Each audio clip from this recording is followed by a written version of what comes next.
If you're like me and somebody complimented you on something you've worked really hard for and said, wow, you're really lucky, you would honestly probably take offense to that, because the word luck has to do with chance.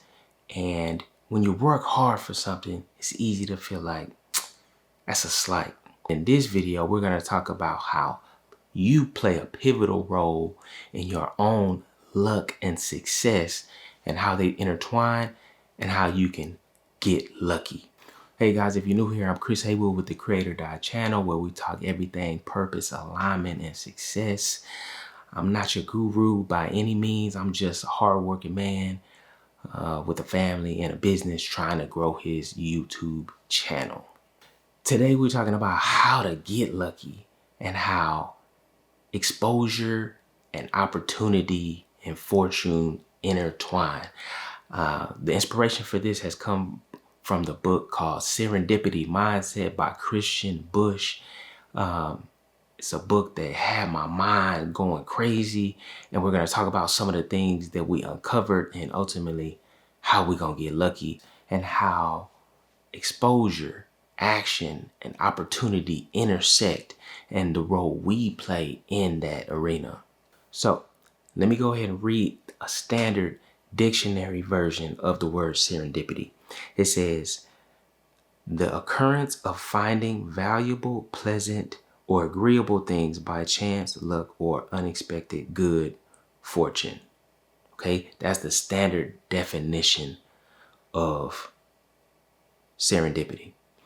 But in the book, they defined it a little bit different.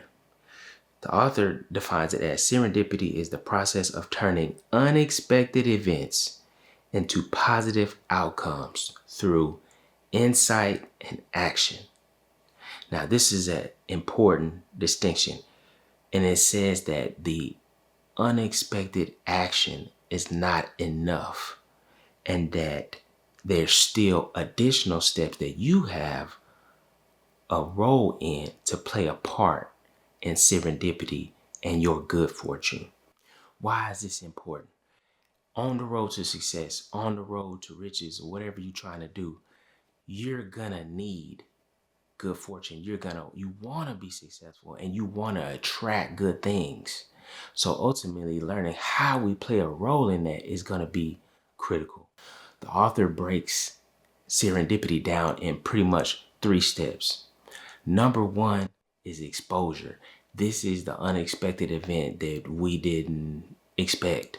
This is the girl, your future wife, walking into the bar. This is that celebrity that you've been admiring coming into the elevator. This is that event coming to your city. This is the exposure to the event. Next is the recognition, meaning you are aware that this is an opportunity. This is something that comes along, few and far between. This is something that, I may really need to take action on this. And then 3 is the actual action. And that is, after we've been exposed to it, we are aware of what it is, we actually need to go take advantage of that opportunity. And that might seem like a given, but if we don't make that jump and actually take action on our exposure and awareness, we'll never be able to reap the benefits of what it can bring to us. I got a good little example of how I took advantage of a serendipity moment in my work life, and how it gave me my mentor that has been helping me flip and remodel houses. So I want to tell you how that story goes. So I used to work for a wholesale brokerage, and that means that we used to buy and sell distressed real estate. And I was one of the agents, and meaning what we did was we went out and we found those houses and we would sell them. But we would sell them as a team, meaning if somebody on my team had a house, that I could sell them to my buyers and vice versa.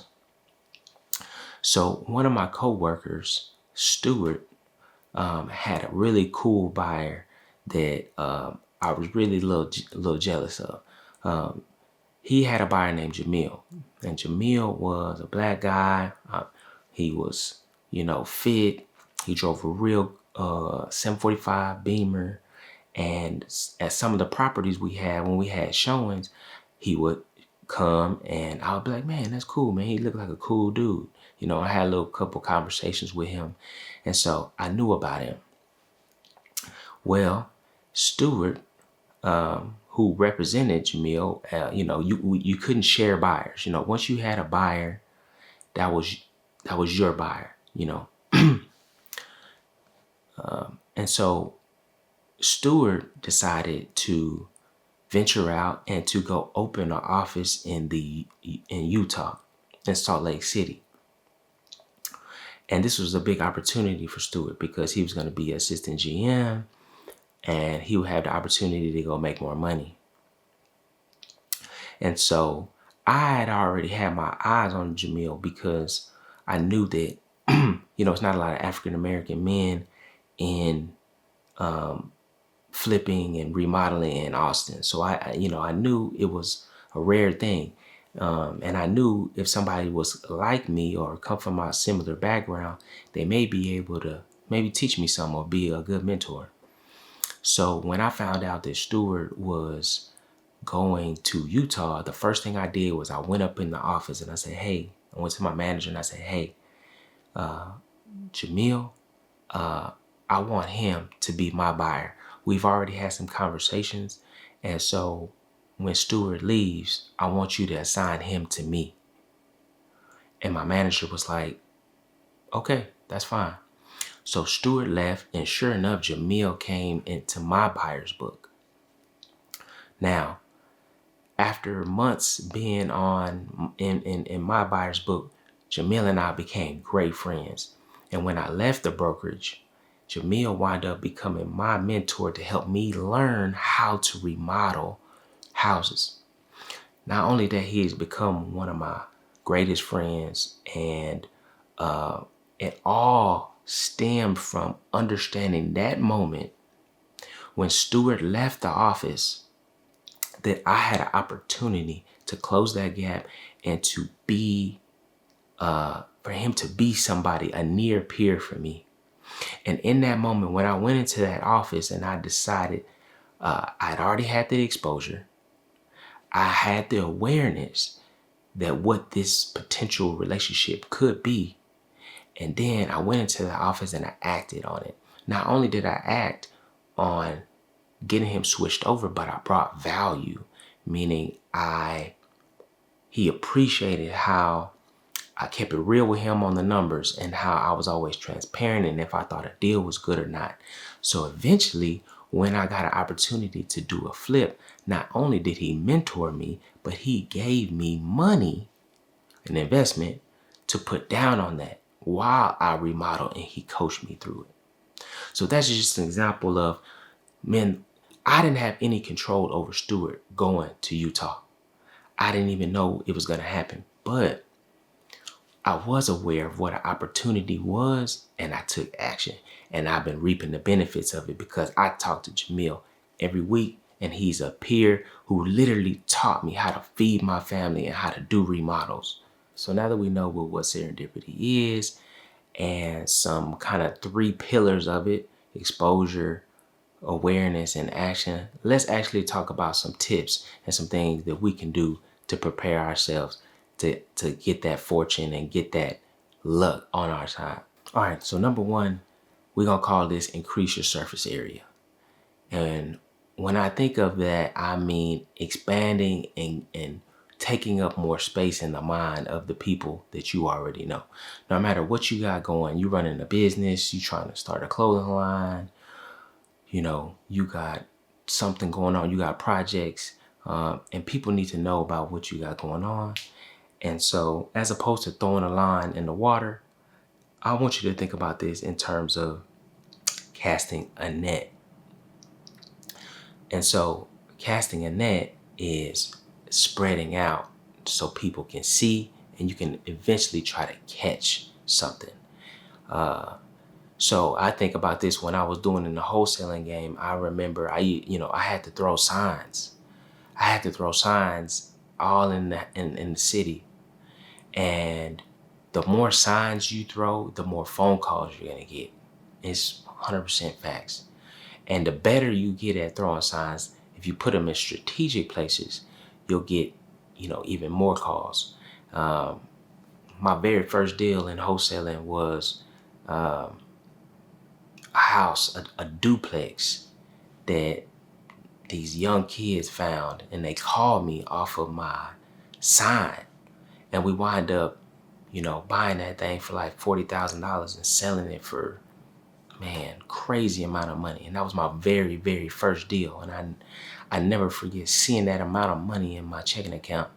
But that was from increasing my service area and throwing a lot of signs out.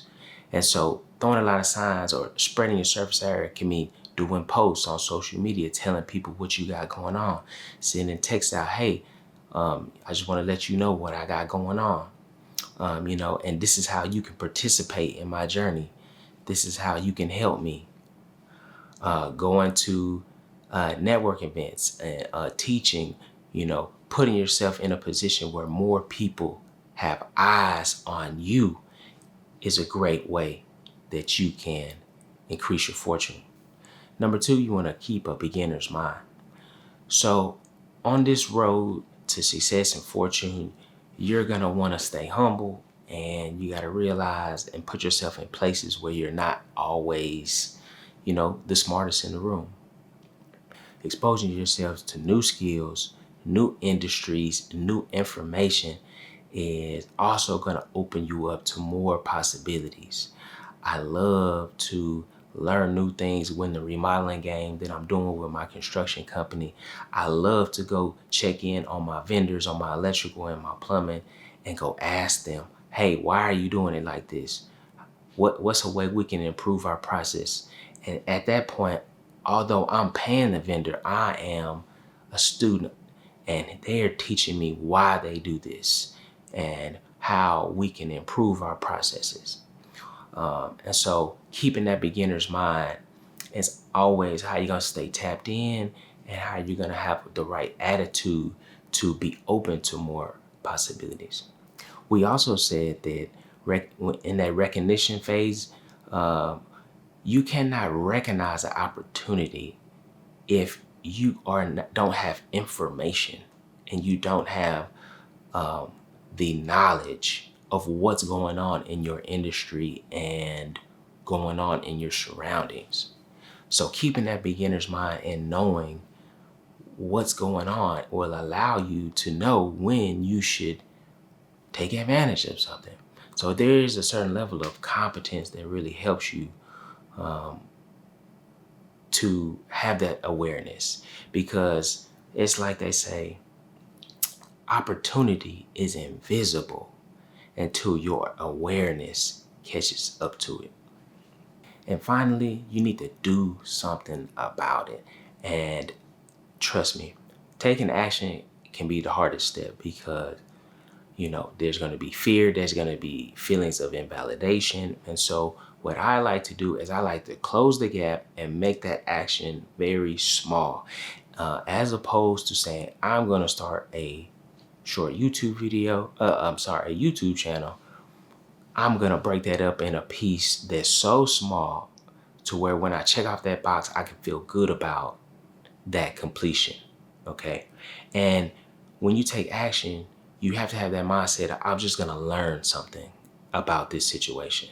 It may not go exactly how you want to, but you have to have that fear of, if I don't take advantage of this opportunity, and let the fear of missing out be stronger than that fear of, what if this doesn't go the way that I want?